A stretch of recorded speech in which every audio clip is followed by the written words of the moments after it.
Tudo que for além disso vem do maligno. Palavra da salvação.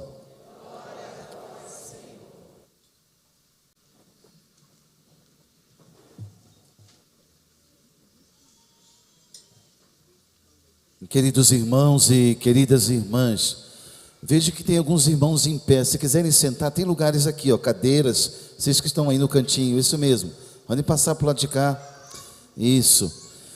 Meus irmãos, liturgia desse sexto domingo do tempo comum.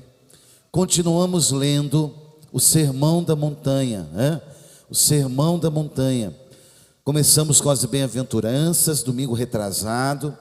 Domingo passado nós ouvimos com muita clareza Jesus dizendo para nós: vós sois sal da terra e luz do mundo, não foi?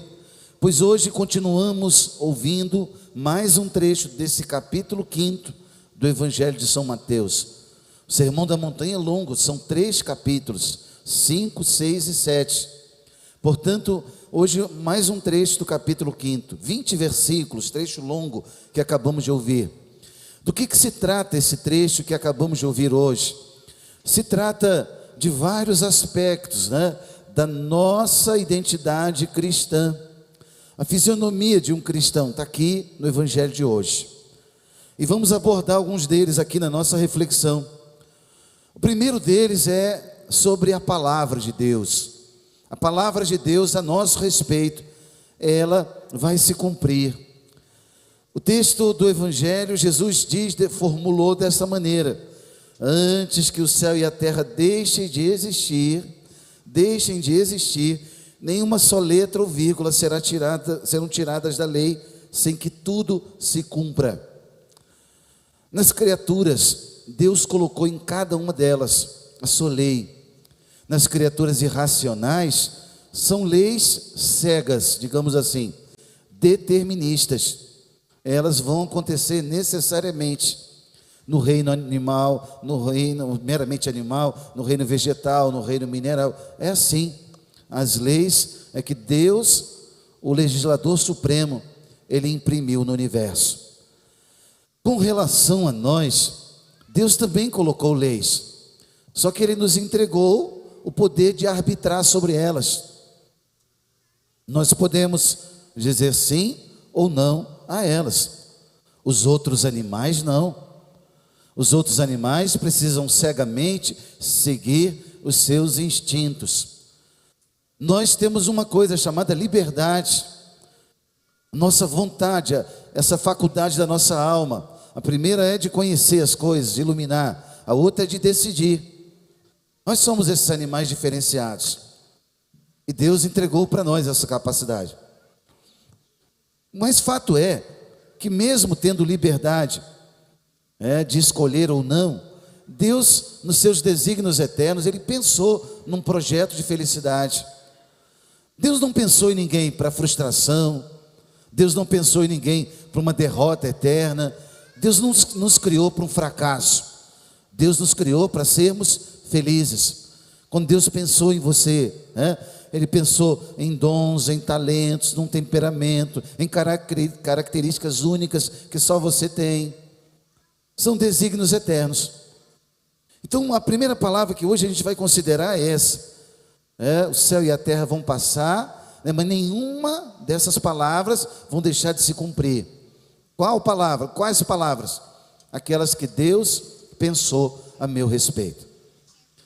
Fala para você mesmo aí: Deus tem desígnios eternos a meu respeito, e eu posso rejeitá-los, me revoltar contra eles, não querer cumpri-los, ou eu posso na fé abraçá-los e dizer: eis-me aqui, Senhor, faça-se em mim segundo a vossa palavra. A escolha é nossa. O segundo ponto do Sermão da Montanha, que hoje a liturgia nos chama a atenção, é sobre a noção de justiça. Nós ouvimos já aquela definição grega conhecidíssima, Justiça é dar a cada um o que lhe é devido. Jesus ampliou esse conceito, levou à plenitude. Ele mesmo disse: eu não vim para abolir a lei, mas eu vim para levá-la à perfeição. E a justiça agora tem um outro nome a partir de Deus. A justiça unida à verdade, ela tem um outro nome, se chama misericórdia. Ou seja, Deus sabe tudo da nossa vida, e mesmo assim, Ele é misericordioso. O salmista perguntou assim, se o Senhor nos tratasse como exigem as nossas faltas, quem de nós haveria de subsistir? Se Deus nos tratasse conforme exigem as nossas faltas, quem de nós haveria de subsistir? Não sobraria ninguém. Ou se Deus colocasse ali naquela porta um detector de pecados, começasse a apitar, ia ser uma barulheira tremenda, né? Os nossos pecados, alguém ia entrar? Talvez não. A igreja ia ficar acesa, sozinha, só as imagens dos santos, né? Estaríamos todos do lado de fora. Mas Deus não faz assim. A justiça que Ele quer aplicar sobre a nossa vida, na verdade, se chama misericórdia. Erramos e o Senhor quer perdoar. O Senhor não desiste de nós. Ele envia pessoas, Ele libera palavras, a palavra vai aquecendo o nosso coração. A gente escuta uma palavra e ela vai mexendo com a gente. É a misericórdia agindo.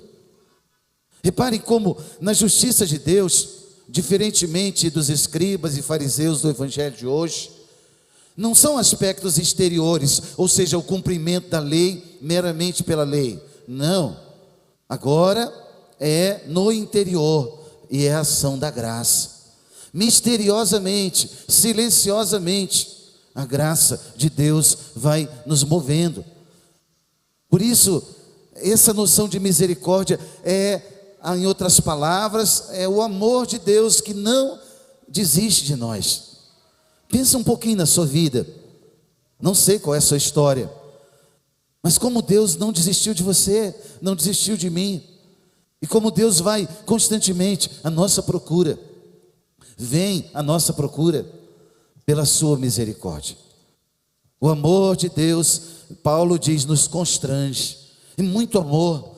É um amor que não sabe fazer outra coisa senão amar, amar, amar, amar. E o amor perdoa e tenta de novo e insiste. O amor de Deus é assim. Você é amado assim. Então não precisa ficar com essa régua de comparação, se comparando a essa pessoa ou aquela, a tua vida com a vida do outro, olhar na rede social, o Instagram com a vida perfeita de fulano e beltrano. Não, Deus te ama do jeito que você é. Olha no espelho e diz, Deus me ama, quem eu sou, do jeito que eu sou. E é esse amor que nós chamamos de misericórdia. No hebraico tem uma expressão linda que diz Hesed, com H expirado. Hesed é justamente um amor que se inclina. Não podemos nunca estar na altura de Deus. Deus se coloca do nosso tamanho, Deus se aproxima de nós. Essa é a beleza do que nós estamos fazendo aqui. Por que eu vim à igreja? Porque Deus me ama e eu quero amar a Deus também. Não é aquela lei cega da obrigação. E desculpa, se tem alguém assim, ainda assim, você precisa mudar. Deus não precisa do teu culto, é você que precisa do louvor dado a Ele. O louvor não acrescenta nada a Deus, mas nos santifica, aumenta em nós a graça. É para nós, é remédio, é cura.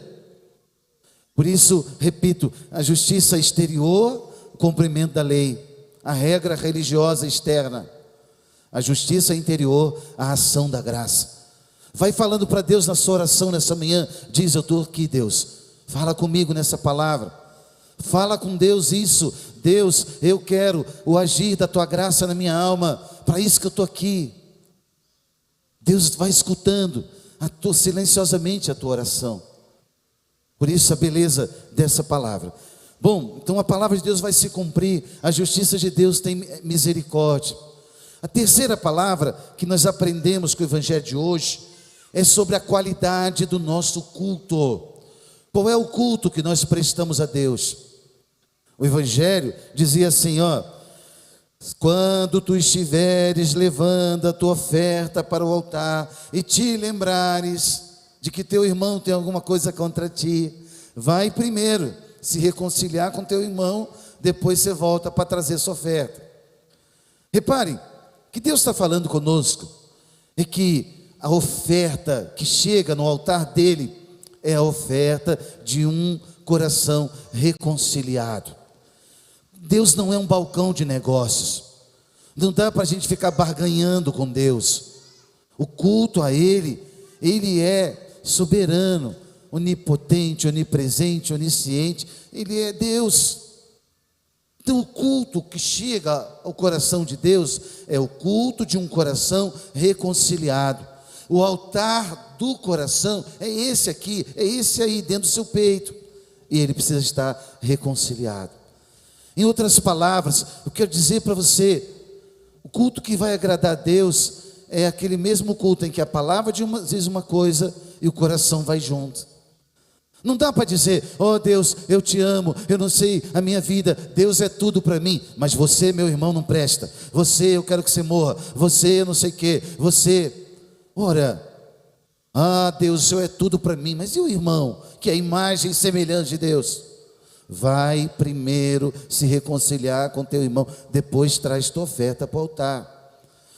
E isso é muito simples, apesar de ser muito difícil. Não preciso ir lá no Japão para encontrar um irmão que me ofendeu e caminhar uma distância tremenda. Não, é aqui, é o coração, é a bênção que brota daqui, dizendo: Deus, aquele irmão me ofendeu muito, me magoou, eu fiquei muito chateado, mas daqui eu abençoo a vida dele, eu peço o melhor para ele, faz a vida dele frutificar, faz a vida dele, Senhor, ser bênção. Daqui eu rezo por ele, daqui eu imploro a Deus pela vida dele. É aqui no coração, nesse altar, que eu me reconcilio. E é claro, se eu tenho a oportunidade de estar diante dele, melhor ainda. Eu não preciso ser amiguinho dele, eu não preciso ali, estar todo dia bajulando o outro, e aí eu não preciso ficar mentindo, dizendo: olha, eu esqueci tudo que passou. Esqueceu nada, está aí na sua memória.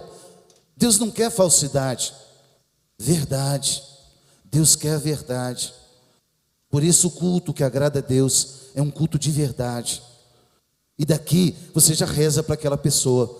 Talvez você esteja lembrando agora de situações na sua vida que estão ainda difíceis, lembranças duras, pessoas que ainda hoje tentam te espezinhar, sabe, tentam ainda ali, como uma pedra no teu sapato.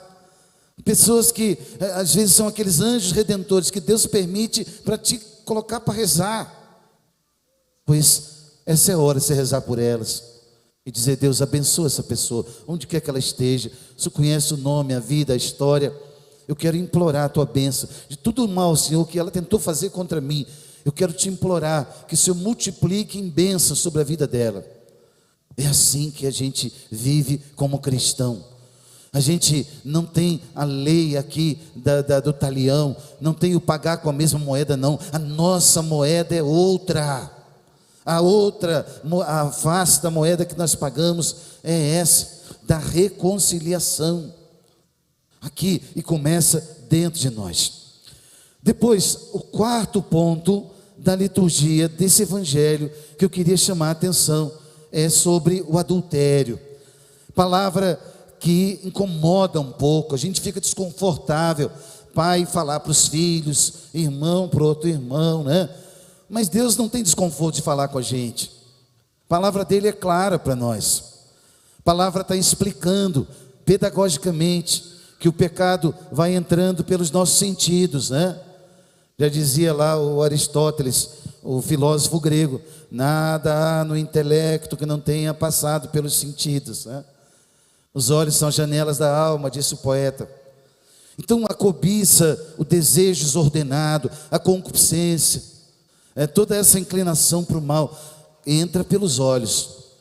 E aqui Jesus fala do adultério, da traição, da infidelidade, da cobiça pela pessoa alheia. Essa pessoa, seja ela quem for, ela tem a Deus por Pai e ela tem o caminho dela. Aqui Jesus está dizendo para nós, né? Se o teu olho te leva a pecar, se a tua mão te leva a pecar. Quando ele está dizendo para arrancar o olho, não é um gesto físico, é um gesto moral, é um exercício da alma. A castidade no casamento, na vida consagrada, na vida solteira, não é uma castração, é uma canalização para o amor.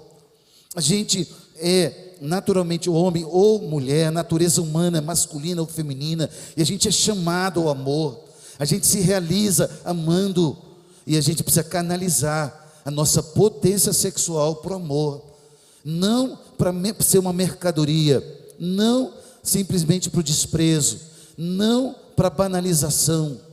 A beleza da sexualidade foi Deus quem deu.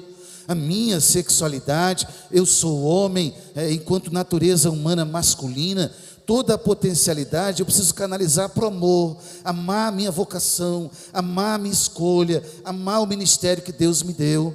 Assim também o homem solteiro, assim também o casado, e você, mulher, também. A sua vida não é uma mercadoria que fica exposta para o mundo usar e abusar. Você e eu somos preciosos aos olhos de Deus, e a Bíblia diz que o nosso corpo, ele é templo do Espírito Santo, e eu não posso pegar o templo de Deus e colocá-lo na prostituição. Eu não posso profanar aquilo que é de Deus, porque o templo de Deus é sagrado. Aqui, irmãos, na beleza de arrancar o olho, não é um gesto físico, como eu disse, é um gesto moral, é uma determinação moral, é uma regra de vida. O olho que eu vou arrancar é o dedinho, sabe, do controle remoto, quando começa no meu televisor passar um programa que não seja condizente com a minha condição cristã. Eu amo a família, não quero essa prostituição, então eu aperto aquele controle remoto. A mesma coisa a tecla do celular, a mesma coisa aquele grupo de WhatsApp, onde tem vários pagãos ali, e eu estou ali por alguma função tal, ou me convidaram, etc. Eu vou simplesmente excluir aquilo, ou deletar. Ou aquele vídeo indecente que mandam para mim para enlamear minha alma, eu vou excluir, deletar, às vezes até bloquear aquela pessoa, porque é melhor perder o mundo inteiro do que perder a própria alma. Então aqui arrancar o olho não é um gesto físico, cortar a mão não é um gesto físico, é um toque, é um dígito que você aperta ali, e aquele robozinho vai mandar para o lixo, lançar fora, jogar para onde quer que seja, mas não para o seu coração. Aqui nesse ponto do adultério, é preciso retificar as intenções, do pensamento, do olhar, pensamento e do desejo, é canalizar para o amor, e se não é possível fazer esse caminho, excluir da vida. Deixa eu dizer, querido, o seu corpo, a sua sexualidade, não é um parquinho de diversões. O seu corpo e a sua alma, a pessoa que você é, imagem semelhante de Deus, é uma missão que Deus te deu nesse mundo. Precisa cuidar bem desse patrimônio que é a sua vida.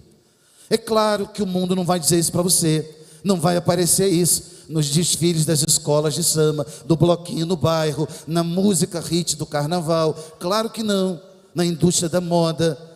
Carnaval está aí, quanto mais exibir o corpo, mostrar, ser sensual, isso é prostituição, isso é vender barato aquilo que Deus nos deu, aquilo que é sagrado. Então, a brincadeira, o lazer, a beleza, que bom, a arte, que bom, mas olha, cuida do teu corpo, porque o que você faz com o teu corpo vai refletir na tua alma. E eu vou repetir, você não é uma mercadoria barata, você é uma obra-prima, comprada por um alto preço, o sangue de Jesus. Então, na beleza dessa palavra, ele vai falando em 4 versículos, você vai pensar sobre isso. E padre, mas eu já errei tanto, que pena, mas recomeça, ainda é tempo, o tempo é hoje. Mas eu pensava diferente, que bom, já conjugou o verbo no tempo certo, pensava, você não pensa mais assim, você agora tem um pensar de Cristo, e você agora está iluminado pela graça, e você pode fazer um caminho diferente. A escolha é sua, a tua vida é essa matéria plástica que Deus colocou nas tuas mãos, que pode se transformar numa obra-prima, ou num cascalho a ser pisado pelas pessoas. A escolha é minha e sua.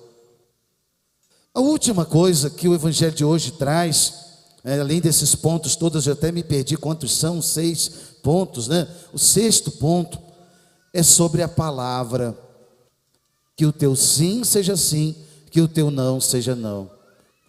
Enquanto cristãos, nós precisamos recuperar isso.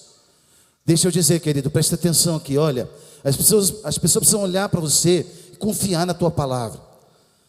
Quem vive jurando para cá e para lá, eu juro por Deus que eu estou falando a verdade, eu juro não sei o quê, eu juro. Que coisa triste, né? De você não ter uma palavra digna de confiança. Marido para a esposa para o marido, o filho para os pais, sei lá, um amigo para o outro amigo. O Evangelho é muito claro, ele diz que o vosso sim seja sim, e o vosso não seja não. É claro que no meio da sociedade isso não é mais possível. A gente assina um documento e nem vale, né? Tem que ir no cartório registrar o documento, documentar aquilo ainda de forma oficial. Mas no ambiente em que nós vivemos, a gente precisa recuperar a nossa palavra, levar a sério aquilo que a gente fala e cumprir essa palavra, e dar as razões de credibilidade daquilo que a gente está dizendo. As pessoas precisam olhar para nós e falar: olha, esse fulano está dizendo, eu posso confiar. Esse é uma pessoa de palavra, aquela pessoa é de palavra, eu posso confiar. Se ele disse, eu não vou nem perguntar duas vezes, está falado.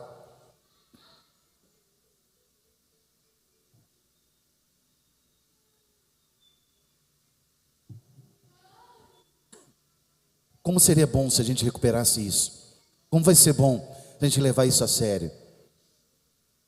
Pensar que a palavra dita tem que ser uma palavra de confiança. Pensa um pouquinho nos ambientes onde você vive. As pessoas confiam na tua palavra por causa de Cristo, porque o teu testemunho cristão chegou lá no ambiente onde você vive. Repare quantos aspectos a gente foi falando aqui que o Evangelho de hoje traz para nós. Bom, eu já vou finalizando e eu quero lembrar para vocês, como a leitura dizia hoje, diante de ti Deus colocou o fogo e a água. Para o que quiseres, tu pode estender a mão. Para onde é que você quer estender a tua vida? Pensa nisso hoje, nesses dias de carnaval, com tanta, desculpa dizer assim, tanta podridão entrando e querendo entrar dentro da nossa alma. Tenta pedir ajuda a Deus para blindar o teu coração. A tua casa, teu coração, a tua vida não é um terreno baldio. E pensando na palavra linda desse Evangelho, organiza teu tempo esses dias, quem sabe parar um pouquinho mais, ler de novo esse texto, meditar sobre o projeto lindo que Deus tem e viver a partir daí. Vamos pedir a Nossa Senhora essa ajuda, ela é nossa mãe, ninguém melhor do que ela aplicou a palavra na vida, que ela nos ensine a dar esses primeiros passos, Aqui é o primeiro passo da vida cristã, é o sermão da montanha. Como mãe, como crianças muito pequenas que somos, pedimos a ela: mãe, me ajuda, mãezinha, eu não sei andar direito, mãezinha, eu não sei nem o que dizer, eu não sei como agir, me ajuda. E aí nós vamos aprendendo com ela, de forma tão bonita, de forma tão verdadeira, que a fé não é um servilismo, sabe? A fé não é um grupo de pessoas escravas e cegas, que não sabem o que estão fazendo, não. A fé não é um servilismo, a fé, ela é filiação. Deus vai ensinando a nós a educação que Ele quer nos dar, como um pai educa um filho. O pai quer educar cada um de nós como filhos. Então a fé é isso, é filiação. E nós vamos, diante de Nossa Senhora, pedir essa ajuda, para que ela nos dê a mão, e intercedendo por nós, o exemplo dela seja inspiração para a nossa vida. Em nome do Pai, e do Filho, e do Espírito Santo. Creio em Deus Pai,